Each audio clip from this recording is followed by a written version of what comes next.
Cette 8e édition s'inscrit dans un contexte où le secteur connaît une dynamique très intéressante.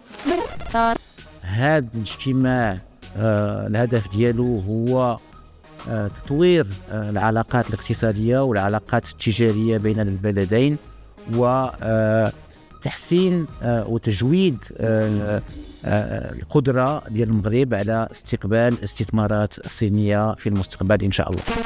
L'exercice 2023 a été marqué par de très bonnes performances, aussi bien commerciales qu'opérationnelles, en dépit d'un contexte qui était très défavorable, marqué par des tensions sur le pouvoir d'achat. Dans ce contexte-là, notre chiffre d'affaires a progressé de 13% pour s'établir à 15 milliards 500 millions de dirhams. Notre BE aussi, en termes de rentabilité, a progressé de 9% pour s'établir à 1 milliard 325 millions de dirhams.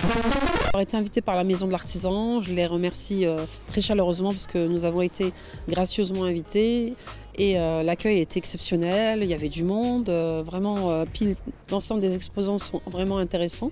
J'ai d'ailleurs pu créer des synergies avec d'autres exposants. J'ai lancé ma première collection de tapis berbères qui s'intitule le Bogolan.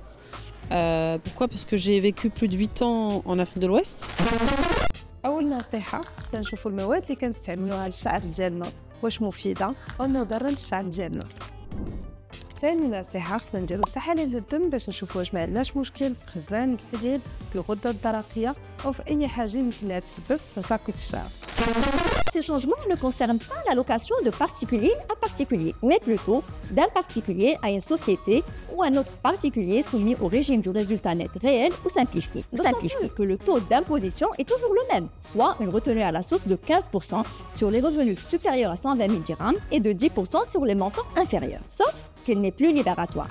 De plus, la déclaration des revenus fonciers qui était séparée de la déclaration du revenu global y est désormais intégrée.